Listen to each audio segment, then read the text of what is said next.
Welcome back to the IGF studio. This is Talking Tech with me, Laura Buckwell. In this next segment, we are going to dissect the latest in tech disruption, whether tech is the answer to climate change and the food crisis, and also what's in store for 2023.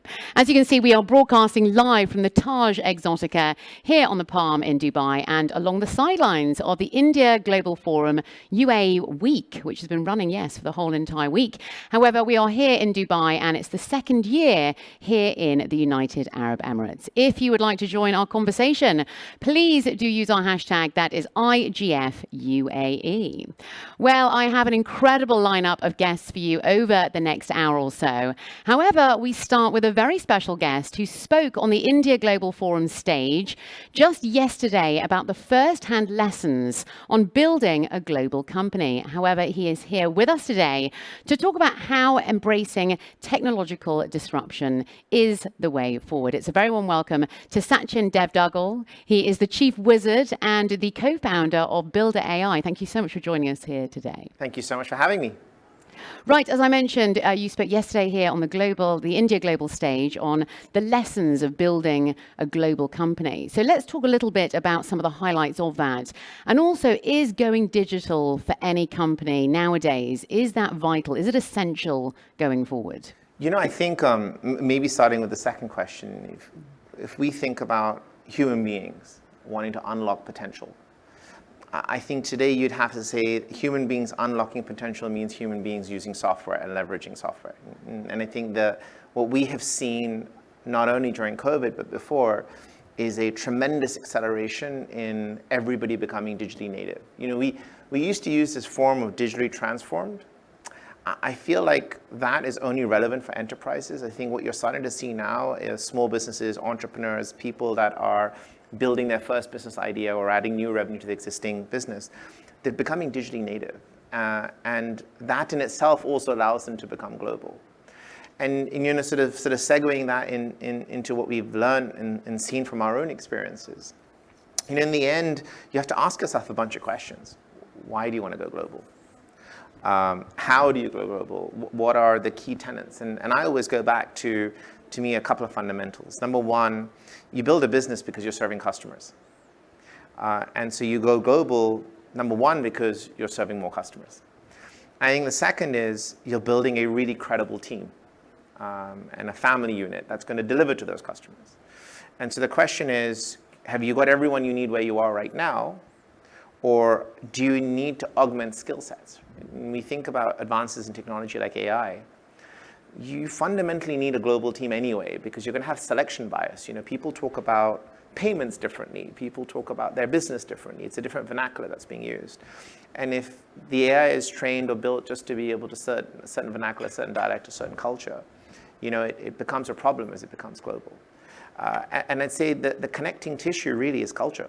You know, as you build global businesses, the lessons for us have been pretty stark, right? It's the only thing that makes it work is culture. The only thing that breaks it is culture. And how do you make that an everyday pulse? And how do you make sure that you're using like the basic biology of human beings, things like osmosis, to allow that culture to percolate as you open new locations? You spoke a little bit about the pandemic, and that's exactly when digital transformation really was an overdrive and it shifted everything. How do you think, you know, what have you seen over the past years when it comes to how we've embraced digital disruption on a global scale? We've managed it pretty well, though, don't you think? I think you have. And, you know, to me, what was really surprising, and surprising in the right sense, because I don't think anyone would have fortitude on what COVID was going to do. COVID was war. It wasn't a recession. The calling of war means instantaneous reactions. And so what we saw was small businesses said, I'm not going to go silently into the night. They said, I do not want to be irrelevant. And actually the fear of irrelevance was something maybe a couple of years away. Oh yeah, you know, we need to think about e-commerce. We need to think about teaching our employees online. Like, we need to think about these things. Well, we need to do it tomorrow. And so you had an immediacy to a problem that they, you know, to a large extent already understood that they needed. And so the second part of it was the move, well, how do I do it? Right? And so as you saw an evolution in the technology landscape that made it easier to become digitally native, to build software, we saw the most incredible things happen. I remember watching a customer conversation. It was a chat that was happening between a grocery store in Mumbai and one of our success teams in London. And this grocery store owner came online, is like, I'm not able to ship milk to my neighborhood, and at the stores have been told to be shut. Like, I need to build something in the next week, 10 days to get it out the door. And so you started to see real problems being solved by real technology and at an unprecedented pace. It really was. It was an incredible 2 years and quite a shocking 2 years, and I'm glad it's sort of behind us. But here we are now. We're in a new sort of cycle of development when it comes to technology and disruption. Now, I haven't given you a very fair introduction. Tell us a little bit more about Builder.ai for those watching that they haven't come across your platform yet. And also, what exactly are you doing at Builder.ai to push those boundaries of disruption? So it goes down to the high level, right? Every human being wants to unlock their potential. Every business wants to unlock its potential. Every department, every entrepreneur. So that's one. That's an understood norm, and we've seen that across digital businesses or traditional businesses. The second is where it becomes interesting, which is they've now all realized that software is the key to unlocking. So this means that you've got more people than ever building software at an unprecedented pace and more inexperienced. Our average customer thinks Java is a coffee bean you buy at Starbucks, and their extent of using software was PowerPoint. And so they're clearly not going to go build a software application or an engineering team themselves. And so to us, this was really important. And then the last one is, what can all human beings do that want to unlock their potential? They can talk. And so if voice and speech became our central navigation experience, we really wanted customers to tell us what they want to solve, what they want to build, what is their idea, what is their dream. And our platform is that sort of connecting tissue between the idea in their head, or the problem they're trying to solve, and that's something that shows up in a screen. And the best way to think about Builder is Lego of reusable features, because actually 80% of most applications are the same thing. A car assembly line, because we sit in cars all the time and they're produced perfectly in most cases. And then a global expert network to do that last mile customization, because today you're wearing a red shirt, and a red dress, and tomorrow you might want to wear a blue one. And everyone's got their nuances and differences around that customization. But the key for us is always around, how do we stop customers having the fear of failure? Because the one thing more powerful than the fear of irrelevance is the fear of failure. That's very true. Very true. Very wise words there. Now, speaking of Dubai and the UAE and India as well, now both countries do incredibly well when it comes to innovation and disruptions, mainly due to their willingness to diversify, essentially, and mainly to become knowledge-based economies as well, of course. You recently opened your offices here in Dubai, actually, no, about a year and a half ago, yes, is that right? Yes, so not so recently. What type of potential do you feel that India and Dubai gives and offers when it comes to digital transformation and disruption? So I think the countries are both similar and quite different. Right? What's interesting for me in the Middle East is people woke up in the morning, COVID definitely accelerated it, people woke up in the morning saying, we shall be digital. And it wasn't like one or two people, it was like the whole population. And the government said, thou shalt be digital. And everything was sort of designed around like making it easy, making it fluid. And innovation became the most important conversation, whether you were a micro SME or a large enterprise. And it happened at an unprecedented pace. India's story was different. India was the world's knowledge base, right? And it was producing for the world. And it wasn't that India woke up one morning and said, we shall become digital. It's been an evolving journey over many, many years. And we're seeing the precipice of that evolution. So these markets have arrived at very different points. The difference, though, is that in the Indian subcontinent, the talent exists within the subcontinent to produce for the subcontinent. I would argue now that actually we've got a demand and supply mismatch at an extraordinary level, even there. Here, the problem was that for the sheer volume of instantaneous demand, there just wasn't enough talent. And so you've got, and then I'd say the third one is, over here, the priority was speed and quality above anything else, right? And the person making the decision was really not technical. But when you have an economy that already has people that are experts, their price was much more important. Speed was second, and quality came after speed. Not to say that it was insignificant. And so we have seen these markets evolve at very different velocities. So today, for us, and we're in the double-digit tens of millions of dollars in the Middle East, in the GCC, it's growing at over 300% a year, 300% a quarter. And so you see that in just the sheer energy. When we did GITEX is a really good example. We saw 1.1 apps an hour. Wow. In a trade show. It's unheard of. That's amazing. And that's the thing, those types of platforms and those type of events as well that bring sort of everyone together face to face as well. That's what sort of creates the magic, isn't it, really? Now, digital revolution also goes hand in hand with high risk. How would you advise to navigate these areas of change for different companies then? What's your main key pieces of advice? Look, I think you have to understand why you're doing it. And you take the basket of customers and you split them into three. There are small businesses and micro businesses. There are entrepreneurs, and there are enterprise. Micro businesses are trying to build new revenue on an existing business. So their risk is what? It's an execution risk. Right? There's a fundamental business risk. Like, is there a small business? Do you need that restaurant or not, for example? Then there's a technology execution piece. But fundamentally, that's a sound business. So that's a different way of managing risk. And so you've got to work with the right partner, whether it's Builder.ai or someone else. The second is an entrepreneur. This is probably the most risky because you've got you're building for a greenfield market. So you have an execution risk of product and technology. You've got a product market fit risk. You've got a capital allocation, capital raising risk. So there's threefold. I mean, again, the benefit of working with the right partner is like, you don't have to worry about who builds your kitchen because you know the kitchen's going to work. You don't have to worry about sitting in an Emirates flight because it always works. So you have to figure out the bits that you really want to own the risk on and just double down on those. And then you've got the enterprise where it's a department trying to digitally transform. So it is more an internal risk that the money is being allocated to build optimization. Does the optimization actually yield the result? So would you say that, it's constructive disruption that's needed going forward then? And how do you navigate that? How can you implement more constructive disruption then? I think the biggest problem with the software industry is that it's really a lot like the oxidized jewelry industry. Right? It was always beauty in the eyes of the beholder. You met a great engineer, you met a great consultant, you met a great product manager, you got a great outcome. Any one of those was off, including the salesperson, and you're doomed, which is why 82% of these things failed, right? People tried to build software. I think that the difference now is to your point, constructive risk is really knowing where you want to take the risk. And then everywhere else, reducing it right down through working with best-in-class partners.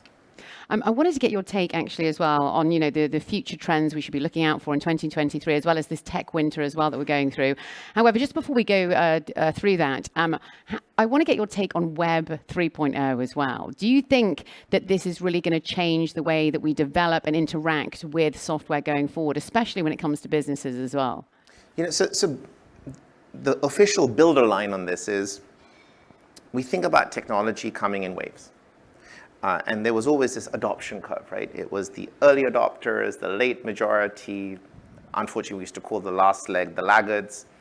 And we fundamentally said we don't agree with this, right? Because a small business needs technology as much as a bleeding edge startup that's trying to build something in VR. The question is, why do they need it? And so whether it's Web 3, Web 4, we call it our WebX approach, right? And the WebX approach is that whatever comes in the future, it's got to be contextually relevant. So for a fashion brand retailer, augmented reality may be great for cosmetics. We've seen it, right? With Sephora, it's done. Why can't that be in every cosmetic store? But do you need to suddenly now have VR implemented in your restaurant? No. And so I think it's around the right context and the right implementation. A good example of this is blockchain. We've obviously seen the crypto winter more than the tech winter, to be honest. And we've lost sight of the fact that actually blockchain is extremely powerful as a decentralized register. But does your business need a decentralized register? Well, if you have 100 customers, no. And what are you selling them? Sandwiches. Why do they need a decentralized register? But yeah, if you're a municipality and you're trying to do property ledgers of ownership and you want people to be able to have that and you're trying to streamline it, that's a key asset that you would build. Mm-hmm. So to me, what you're going to now see is as everyone's becoming digitally native, the appropriate use of technology is more important than just the use of technology. So do you think that Web 3.0 and the metaverse, for example, is going to become a reality? And how do you think businesses might integrate themselves into that? Do you think it will become a reality? I think it will become a reality if it's contextually relevant to someone. Would we do this on mixed reality or VR? Probably not. Ultimately, human beings, we talk about sort of the 5 lines of communication. Only one is what's spoken. Emotion doesn't translate. Feelings don't translate. Looking at eyes, no matter how much you track the eyes, don't translate. I think the second is this stuff works well in the broad context when you have broad penetration of device. Today, we're far away from broad penetration of devices that will actually let you engage in VR. If you think about cell phone penetration or internet penetration, VR penetration is an order of magnitude less. And so will it do it in 10 years? Yes, but could holograms do a better job at meetings, right? Rather than a VR? It gives you the same experience of sort of being transported, but it's an actual person. So I think there's a bunch of question marks open. Do I think VR or mixed reality is going to be great for heart surgery? Yeah, absolutely, because you can overlay information, build precision. But might ask you the question, why aren't robots doing heart surgery in 10 years as opposed to a human that's augmented with VR? Right? And so to me, it comes down to context and appropriateness. Let's move on over to this tech winter that has been spoken about quite a lot, actually, over the last couple of days here at the India Global Forum. The tech winter, are you feeling the chill? And when is spring going to come around? What are your thoughts on that? So I have a really contrarian view into this in that I don't think it's a tech winter. Right? I think it's the calling of times, which is growing at any cost, not having unit economics, burning cash because that's fashionable, building businesses just to be a something corn, fundamentally is not the right approach. I always go back to what is the priority of a company? It's customers. What's the second priority? It's teams. What's the third priority? Raising its valuation or investors. And I give you a really strange analogy. So one of my mentors is a chap called Patrick Moratoglu, used to be Serena Williams' coach. And he always said to me, Sachin, you only focus on the inputs, not the outputs. He said, when you go onto a tennis court, you don't say, I want to win. You say, I'm going to focus on a split step. I'm going to bring the tennis racket to the center. I'm going to make sure I hit the ball in front. I'm going to make sure I run back to the center. And then winning is a natural output. In tech, we've moved away from winning being customer success, customer engagement, positive, building money, getting cash in, building profit, to how fast can we drive our valuation? And what you're seeing now is the market is correcting, which it always does for any extremity. It's a self-correction. There are always ups and downs, aren't there? So let's talk about future disruptions and tech trends. What are you forecasting for 2023? Do I think 2023 is not so much into the future, but if we extended that to, say, 36 months, I have a fundamental view that the nature of software is going to change. Today, we think about software as something that has like an element of stasis to it, right? Oh, it's going to be around for like a year or 2 years or 6 months. Maybe for an event, very small amount. I think the future of software is going to be, we may have an application that just helps us in this conversation. That's a piece of software that just got built on the fly for this conversation. The minute we stop talking and we go off stage, software's gone. I think about the future of software as where conversation becomes your artist's brush, and software is being built around as that conversation is happening, and its lifeline may be more than a minute or 5 minutes. I think about this idea that software will ultimately also help reduce wastage. You think about just inventory wastage. So that's why I love things like the ONDC and how in India they're building a centralized network for supply chain. Because now you don't have to have so much inventory across the retailer. The retailer's job is to retail, not to manage inventory. And reducing inventory wastage means you reduce CO2 emissions because you're farming less, you're being more efficient right the way down the funnel. So I think you're going to see a broad stroke, and then no conversation about the future can actually go on without having a discussion around sort of climate and how that makes an impact. And so I think you're going to see deep tech around this, how you remove plastics from the ocean. You're going to see work around how you can pull carbon dioxide out of the air. I think there's going to be in the next 3 to 5 years, and not so much for small businesses, but beyond, you're going to see a lot more technology being built for what happens when you're not on Earth, right? When you go beyond that. Very exciting time ahead, and actually that's what we're going to be talking about next with our next guest is climate change and the food crisis. As he said, a very important subject there. It's been a great pleasure to speak with you. It's gone so quickly, and sadly that's all we have time for. Thank you so much for getting us up to speed on tech disruption. Thank you so much. Thank you so much. Thank you. Thanks. Lovely. Now, do not go away, as we will be back in just a few moments, as I mentioned, on whether tech can combat climate change and the food crisis with our next special guest. That's just after this.